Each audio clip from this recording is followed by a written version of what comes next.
Are you embracing and expressing God's love? Well, love is the first and most important character trait mentioned in the fruit of the Spirit in the book of Galatians in chapter 5. And it's also the most comprehensive, and thus it's inclusive of all other traits. Good morning and welcome to Morning Walk. So glad that you've tuned in this morning as we discuss our walk of faith with Jesus Christ. So, how is it as a Christian? You're a Christian. How is it as a Christian for you to experience the love of God and then to express His love towards others? Well, God's character is not produced. It's not worked up on our own, by our own self-effort, is it? No, we've all tried that and failed miserably. The truth is that love is only derived from the one who is love. That's right, as 1 John 4:8 says, love is a person. God is love. And so love is really the essence of who God is. It's the essence of God's being.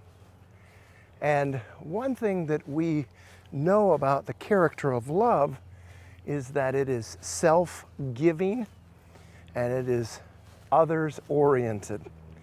That's not our natural tendency, is it? Not at all.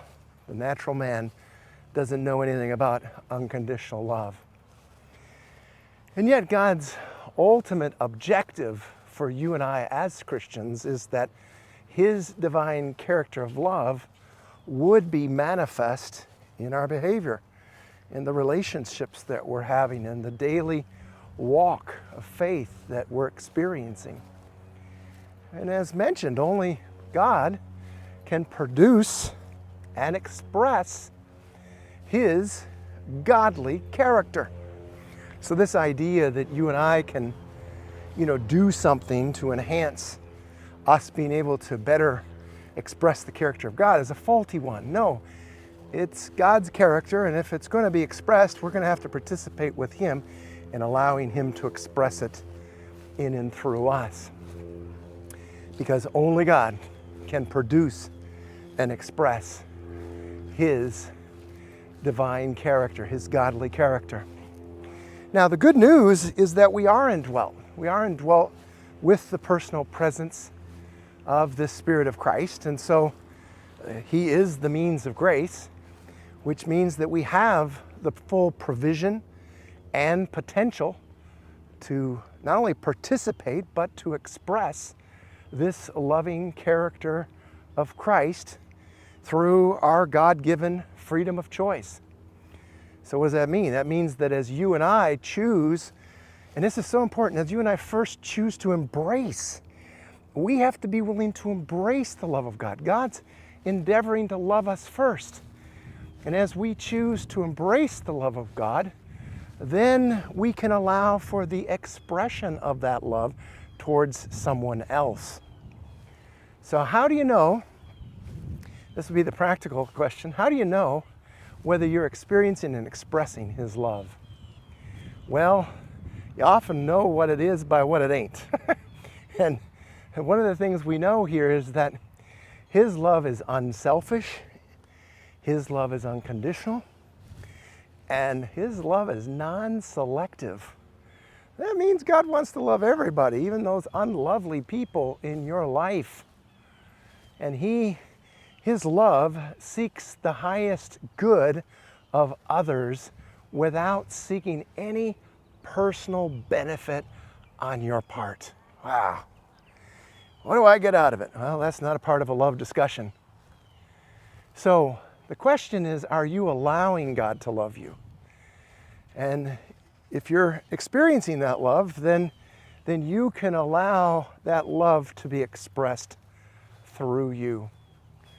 Because love is not defined simply by an act or an action. So often Christians think, well, if I can just act a certain way, then I will act loving.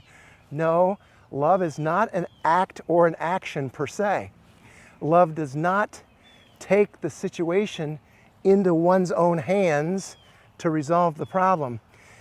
Really what love does is that it dissolves the emotional blocks that you and I have, which often keep us from being sensitive to the needs of others.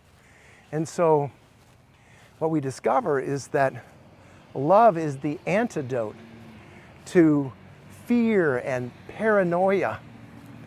And let's be honest, it's impossible to express God's love without first embracing His love. The good news is He loves you and He is embracing you. The only question is, are we receptive to that loving embrace? And if we are we willing to allow Him to express Himself through us towards others? So as you walk by faith today, do so allowing the God of love to love through you.